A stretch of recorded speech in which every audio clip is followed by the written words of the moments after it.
Thank you for shopping with POL at performanceonline.com. Today we're installing upper tubular control arms and new shocks on our 1970 Plymouth Barracuda.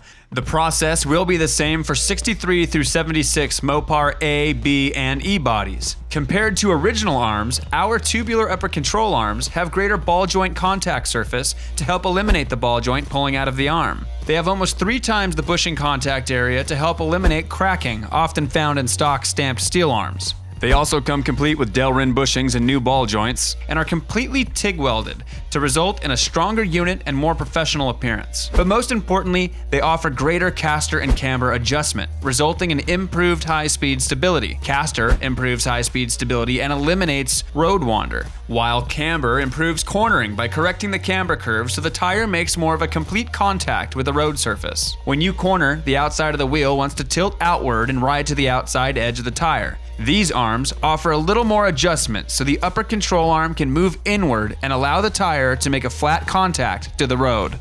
You will need jack and jack stands, tire iron, pickle fork, sledgehammer, screwdriver, wire cutters, and the following wrenches.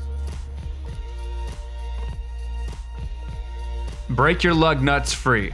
Use your jack and jack stands to get the front tires off the ground. Remember, on these vehicles, the driver's side lug nuts have left-hand threads, and they loosen and tighten in the opposite direction that you're used to. Using 5/8 and 7/16 inch wrenches, loosen the bolt holding in the front shock. Do not remove the bolt at this time. Support the lower control arm to relieve pressure from the shock. Yeah, always a good idea to have a fender cover. You know, that way when you're leaning over the edge, you don't scratch the paint. If you don't have a shock absorber tool, loosen the top shock stud using a 9/16 wrench and a crescent wrench to stop it from spinning. Remove the shock mount bolt, push the shock up, and remove. To remove your upper control arm, remove the cotter pin below the ball joint. Loosen the castle nut, but do not remove. Let down your lower control arm and wedge a pickle fork between the spindle and the ball joint.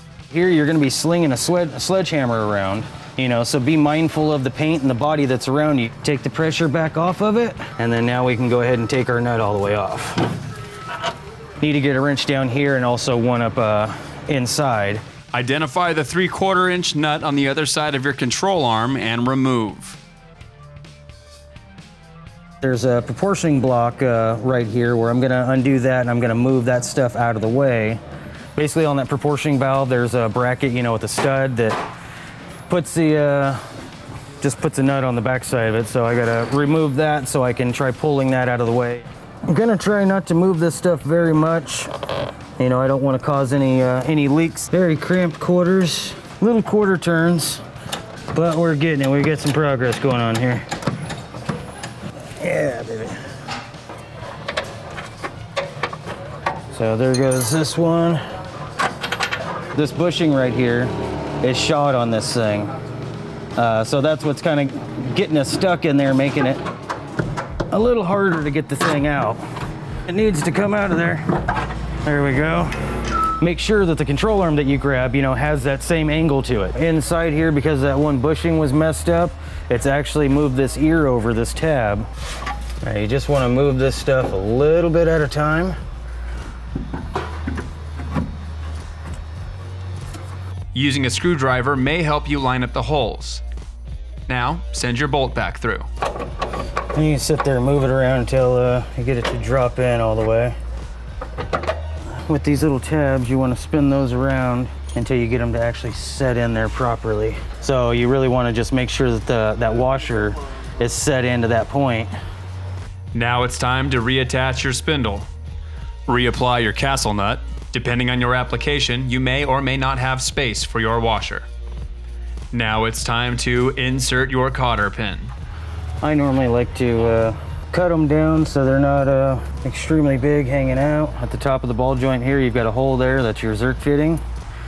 That's so you can go ahead and throw that on there. You don't have to snug them in there, you don't want to break them, they're pretty fragile. When you're getting full, sometimes it'll squeeze out of the boot, you know, or you'll just start seeing the boot balloon up a little bit. Take the rag, clean the top of it off. And now it's time to install your new shock. First, you got to put that washer. That's what's going to hold everything into place.